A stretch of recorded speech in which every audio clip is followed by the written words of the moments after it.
Good evening and salutations, my GH fans. Michael.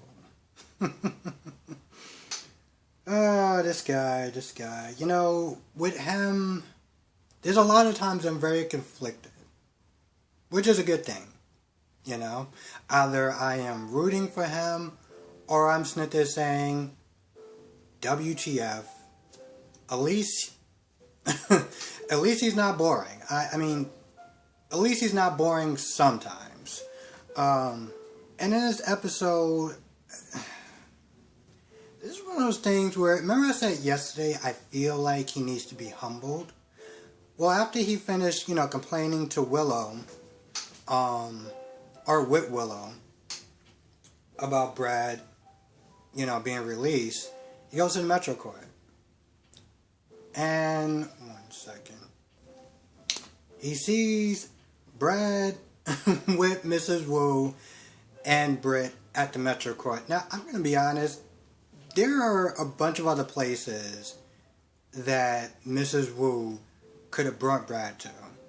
And why she chose the Metro Court is beyond me.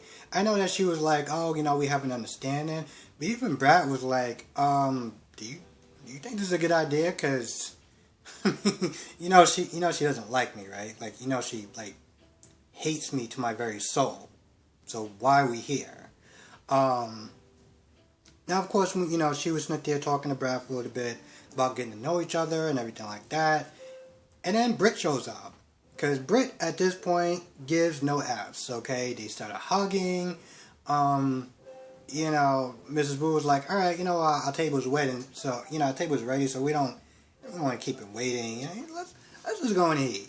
And so, Britt was like, well, I got nothing to do. I'm practically off today. So, I want to hang out too, pretty much. And the look on Mrs. Wu's face, if looks can kill, Jesus Christ. So they all sit down. And, you got Brad and Britt just kind of catching up on stuff. And Mrs. Wu just like, alright. I'm pretty sure we had this conversation before, but now you just want to test me, right? Ah, man. I'm just wondering how far does her patience go? I really want to find out. I mean, they both did agree on Lucas as far as, moving forward, not moving back, and just being concentrate on the future, pretty much. And then Michael shows up. And Michael walks right off the Brad like, yo, what are you doing here? What's the matter with you? So he is livid. He's livid. And he's like, yo, why are you here for? So he brings Brad, he talks to Brad, just one-on-one. I'm surprised Ms. Wu just kind of just, stood there and not be like, what are you doing? What do you got to say to him you can say to me? But they talked for a little bit.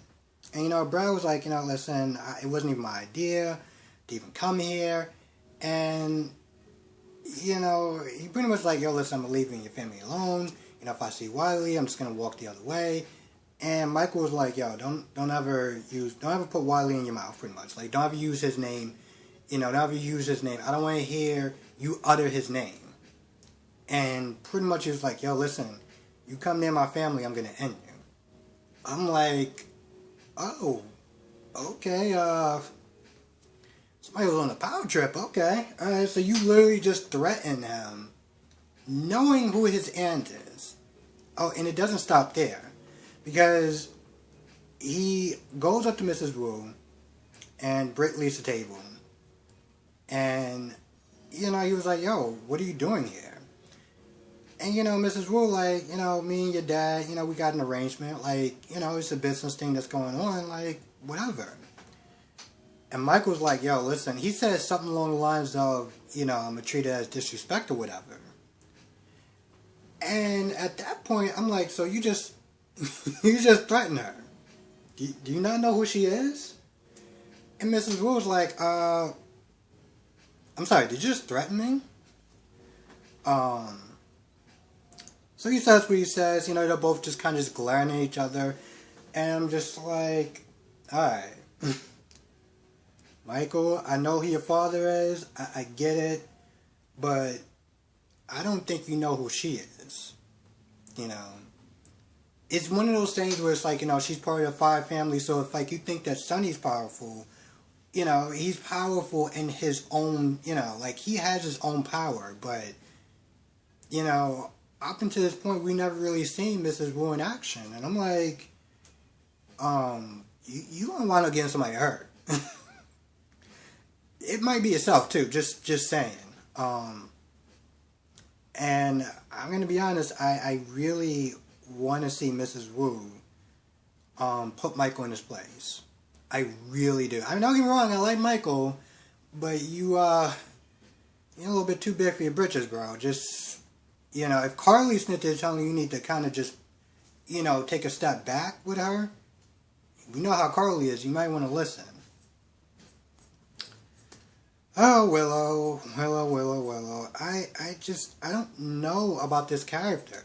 You know, she sees Olivia in Brooklyn, and she starts throwing shade at her. And, you know, she's all like, oh, you lied to Chase, this, that, and the third. How could you do that to him and the family? And Brooklyn's like, oh, hell no. So Brooklyn's like, so you want to sit there and start throwing stones? Did you not forget that you were literally lying and cheating behind Chase's back for months? And Willow's all like, oh, it was a complex situation, and, you know, you knew that. I'm like, Willow, seriously? You have no right whatsoever to be throwing stones at her. You know, like, you're not the queen of morality at this point. You're really not. And the fact that she came at Brooklyn, and we all know how I feel about Brooklyn sometimes, I'm like, you really need to slow your roll. Now, Olivia, you know, tried to break it up. She got on Brooklyn's case about, you know, you can't expect people to forgive you, this, that, and the third. But I didn't see that same energy with Willow. And I don't understand why that was. Like, why didn't she sit there and check Willow? Like, yo, listen, you were sitting there lying to his cousin. You know, you were sitting there lying for a while. You know, you have no right to sit there and judge her, but it just seemed like she was just too focused on giving her trouble, you know, giving her grief. So she leaves.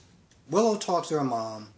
And, you know, his mom's about to leave. And she's like, no, you can stay here. You know, I miss seeing you. I'm like, Willow, what is your deal? Like, wasn't it on Wiley's birthday, you were all shocked and you act like you didn't want her being there, this, that, and the third. You didn't want your mom being there. So you don't want your mom being there. And then next minute you do. And now you do. And now you don't. Like, what is with this woman? So now she's open to having a relationship with her mother and even allowing her, you know, visitation with Wiley. And I'm like, so, like, what's it going to be next time? The next time you're going to be, like, is it going to be this standoffish attitude next time? Like, I don't understand that. She's just so damn confusing sometimes. So, the Davis girls are hanging out, and, you know, the conversation gets brung up about, you know, Sam and Alexis working together, and Christina's like, yeah, that's a bad idea. That's a bad idea. It's gonna be a disaster.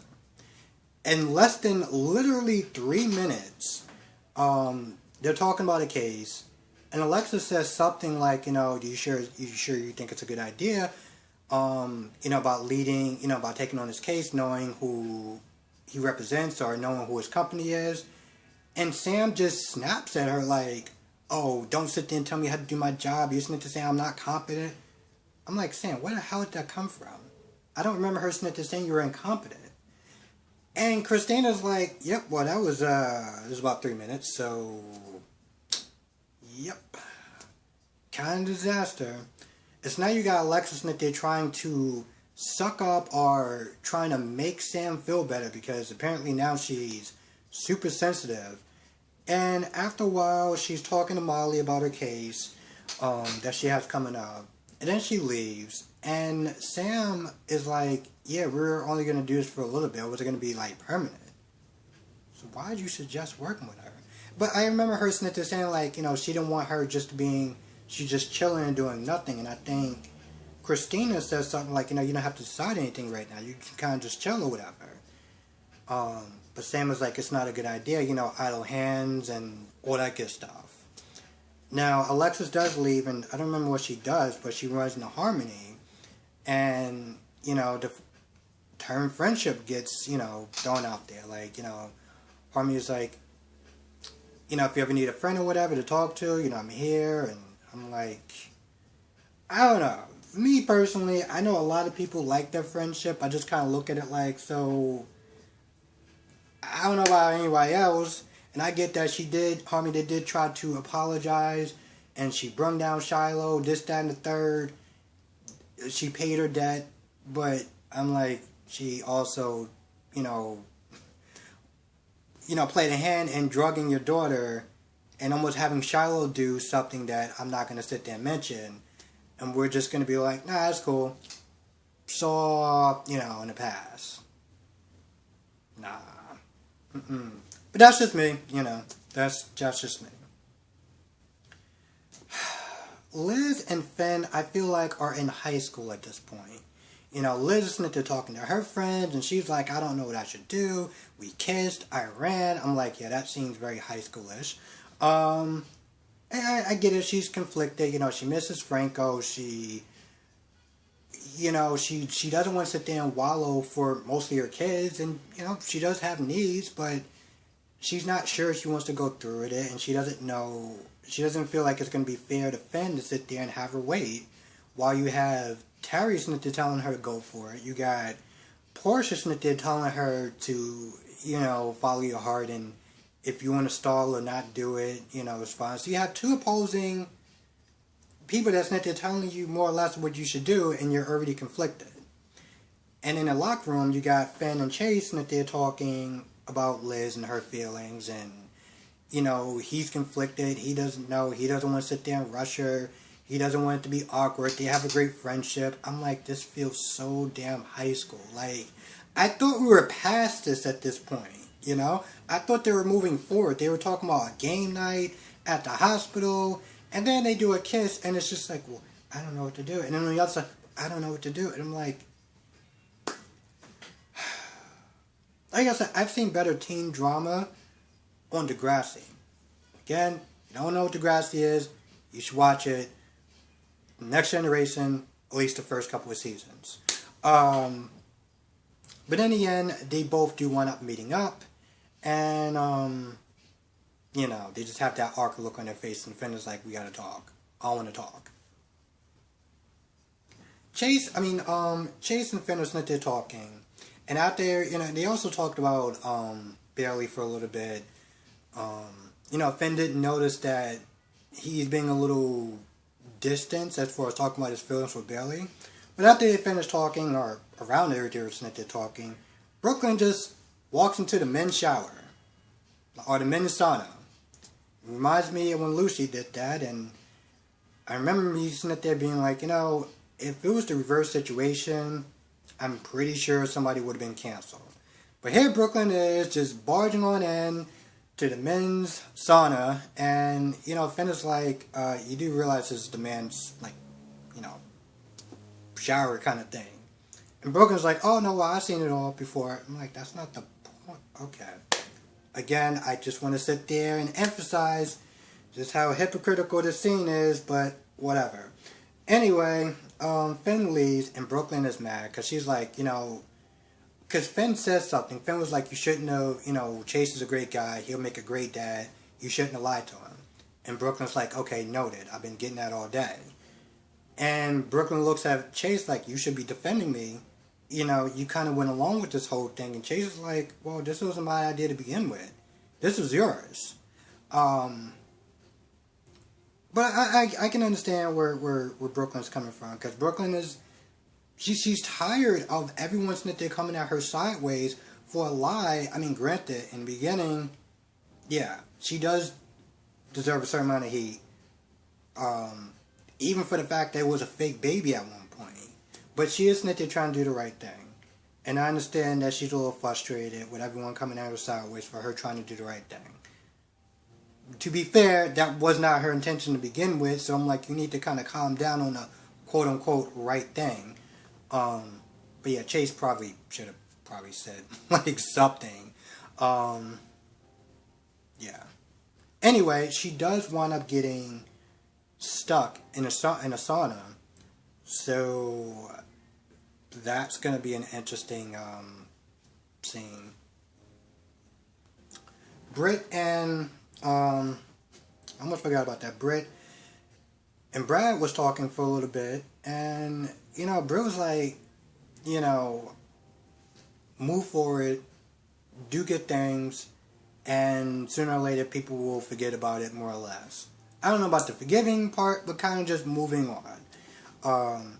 Britt did sit there and say, that his aunt threatened her to stay away. And, Brad was like, are you going to listen to her? And Britt was like, no. I'm like, I don't know if that's a good idea. I mean,